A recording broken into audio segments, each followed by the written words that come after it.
Shalom, apa kabar semuanya? Bagaimanakah perjalanan kehidupan kita sepanjang satu minggu ini? Ada suka, ada duka, ada susah, ada senang telah kita lewati. Adakah yang ingin disampaikan kepada Tuhan? Karena mengalami kegagalan dalam menjalankan kehidupan ini tidak sesuai dengan kehendak Tuhan. Lalu apa yang ingin kita minta kepada Tuhan untuk dapat kita lakukan dalam kehidupan selanjutnya? Bapak, Ibu, dan Saudara yang kekasih dalam Kristus, kita akan kembali mendengarkan firman Tuhan.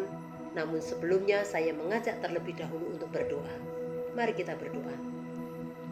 Tuhan, kami datang kepadamu untuk mengucapkan syukur dan terima kasih karena Tuhan telah memimpin, menolong, dan menyertai kehidupan kami sampai pada saat ini. Kami juga membawa dosa dan salah kami ya Tuhan. Kiranya Tuhan mengampuni kami. Saat ini kami juga akan mendengar dan merenungkan firman-Mu. Kiranya Tuhan membantu kami, menolong kami untuk dapat memahami kebenaran firman Tuhan ini. Dalam nama Tuhan Yesus kami berdoa. Amin.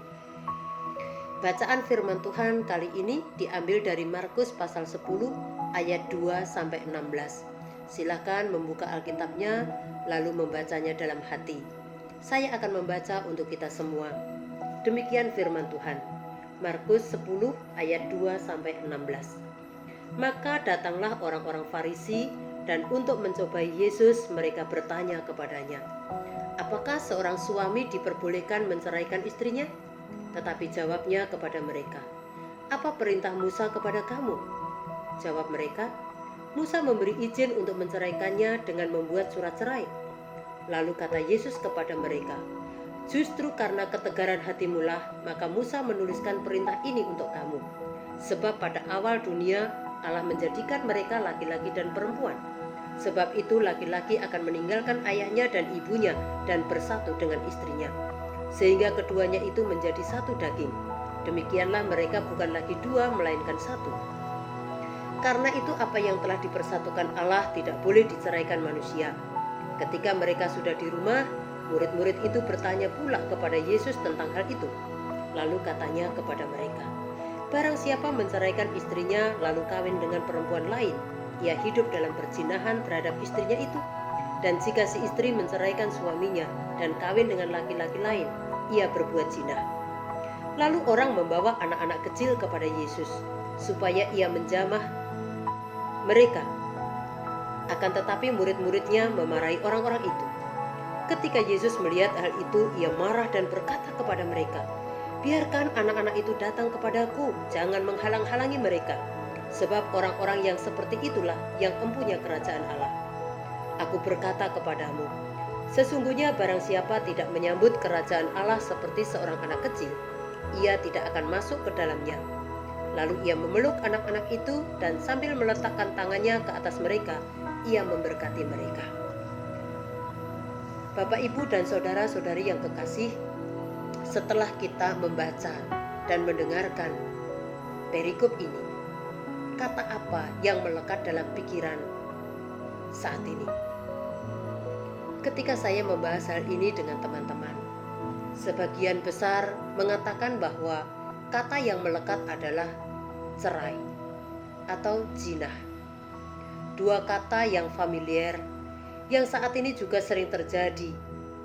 Kita lihat dan kita temukan mungkin dalam media massa atau mungkin kita menemukan sendiri.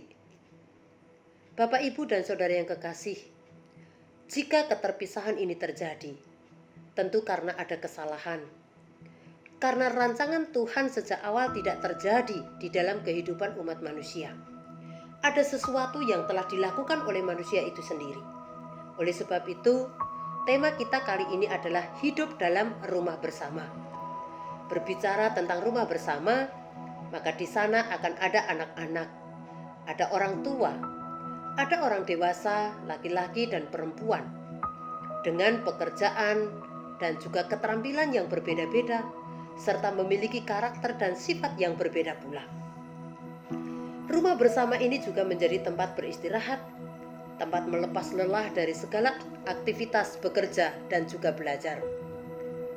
Namun 2 tahun terakhir ini, rumah bersama ini juga menjadi tempat beribadah. Karena kita tidak bisa lagi untuk datang ke gereja secara bersama-sama. Oleh sebab itu, kita memindahkan ibadah itu ke rumah secara utuh. Lalu rumah bersama ini juga menjadi tempat bekerja, tempat sekolah, dan lain sebagainya. Bapak, Ibu, dan Saudara yang dikasihi Tuhan, dengan kondisi seperti ini, maka akan ada banyak waktu untuk bersama-sama. Dan hal ini akan menuntut kerelaan setiap orang untuk berbagi ruang, berbagi tanggung jawab. Dan setiap orang mempunyai tugas dan tanggung jawab untuk menjaga kebersamaan. Agar relasi satu dengan yang lain tetap terjaga, keharmonisan satu dengan yang lain juga tetap ada. Sesungguhnya tatanan keluarga telah dirancang oleh Tuhan sedemikian rupa. Kalau kita membaca dalam Kejadian pasal 2 ayat 18-25, sejak semula Tuhan telah menjadikan manusia itu laki-laki dan perempuan untuk menjadi satu daging. Dan laki-laki dan perempuan ini adalah dua pribadi yang saling membutuhkan satu dengan yang lain. Ketika mereka hidup dalam keindahan, dalam keharmonisan, ketika mereka hidup dalam kebahagiaan dan sukacita, di mana nilai-nilai kerajaan Allah itu sungguh dapat terrealisasi dalam kehidupan mereka. Hubungan dengan Tuhan begitu baik, hubungan dengan sesama juga baik. Namun menjadi berubah ketika manusia itu sendiri merasa dan menganggap tidak cukup dengan apa yang Tuhan telah sediakan. Akhirnya mereka pun ingin menjadi seperti Tuhan.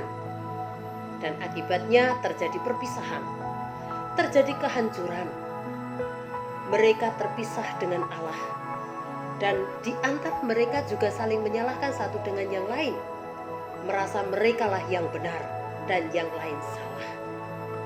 Bapak, Ibu, dan Saudara yang kekasih dalam Kristus.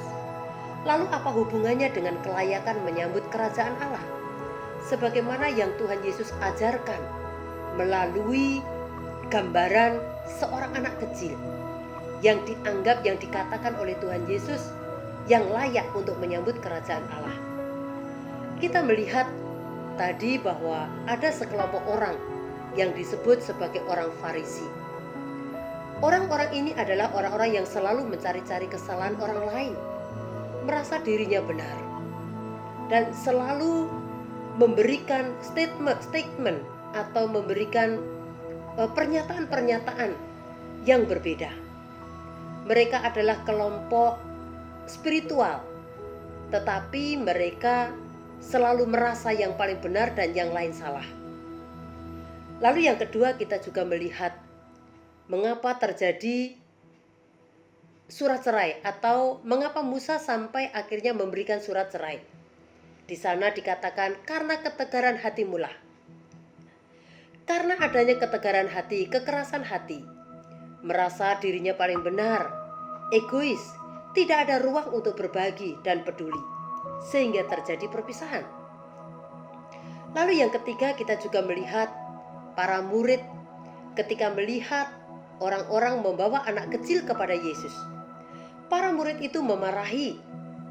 Para murid itu tidak suka. Para murid itu tidak setuju kalau anak-anak kecil itu dibawa berada di tengah komunitas orang dewasa.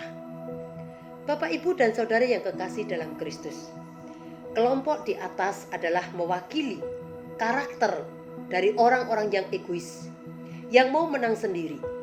Tidak ada kerelaan untuk berbagi ruang bagi yang lain, merasa dirinya paling benar dan yang lain salah. Kemudian kita melihat bahwa Tuhan Yesus memakai anak kecil untuk mengajarkan tentang kelayakan menyambut kerajaan Allah. Kita bayangkan seorang anak kecil. Anak kecil itu akan berpikir secara sederhana. Ketika para murid itu memarahi orang tua atau orang dewasa yang membawa mereka kepada Yesus, anak-anak kecil itu pun tidak dipusingkan tentang hal ini. Karena dia tahu orang tuanya akan membela, akan membantu, akan menolong. Di sini kita lihat bahwa anak kecil ini punya ketergantungan kepada orang tuanya.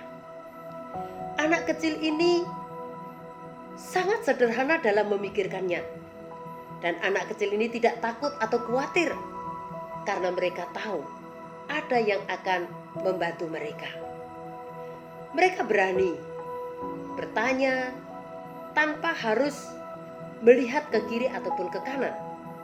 Yang penting ketika orang dewasa itu membawa kepada Yesus, mereka, anak-anak kecil ini akan mengikutinya. Itulah gambaran anak-anak kecil. Dan dikatakan oleh Tuhan Yesus, orang-orang yang seperti inilah yang layak menyambut kerajaan Allah dan masuk ke dalamnya. Bapak, Ibu, dan saudara yang kekasih di dalam Kristus, apakah itu berarti kelompok orang-orang Farisi, para murid, dan juga orang-orang lain yang memiliki karakter yang keras kepala, itu berarti tidak layak menyambut kerajaan Allah? Tentu hal ini perlu kita renungkan, bahwa dalam segala kelemahan dan kekurangannya, seperti seorang anak kecil pun tetap memiliki kesempatan untuk dapat menyambut kerajaan Allah. Oleh sebab itu, siapapun kita, jika kita juga pernah melakukan kesalahan ataupun kekeliruan, kita tetap kembali kepada Tuhan, menyadari akan kelemahan kita dengan tulus dan bergantung kepada Tuhan, supaya kita dilayakkan untuk menyambut kerajaan Allah. Karena itu sambutlah kerajaan Allah dengan sikap yang sederhana dan bergantung kepada Allah. Tidak perlu khawatir yang berlebihan, karena Tuhan pasti akan membantu dan menolong kita. Kita perlu berlaku seperti kanak-kanak, tetapi tidak kekanak-kanakan. Sebagai buktinya, mari kita menghadirkan nilai-nilai kerajaan Allah di dalam kehidupan sehari-hari kita. Membagi atau merelakan untuk berbagi ruang dengan yang lain. Peduli satu dengan yang lain untuk membangun keharmonisan dan kebersamaan dalam kehidupan, baik dalam keluarga, dalam gereja maupun juga dalam masyarakat, dan juga dalam komunitas dimanapun kita berada. Dalam rumah bersama inilah kita dapat mewujudkannya. Amin. Mari kita berdoa. Tuhan Yesus, terima kasih untuk firman-Mu yang boleh kami dengarkan pada saat ini. Biarlah kami dapat merenungkan kembali dan kami dapat melihat bahwa apa yang Tuhan ajarkan kepada kami tidak perlu berbelit-belit, tidak perlu yang sulit, tetapi dengan cara yang sederhana, dengan tegas, Engkau memberitahukan kepada kami siapa dan seperti apa yang layak untuk masuk, untuk menyambut kerajaan Allah dan masuk di dalamnya. Biarlah kami hidup dalam segala kelemahan ini, tetapi tetap kami bergantung kepada Tuhan. Dalam nama Tuhan Yesus Kristus kami berdoa. Amin.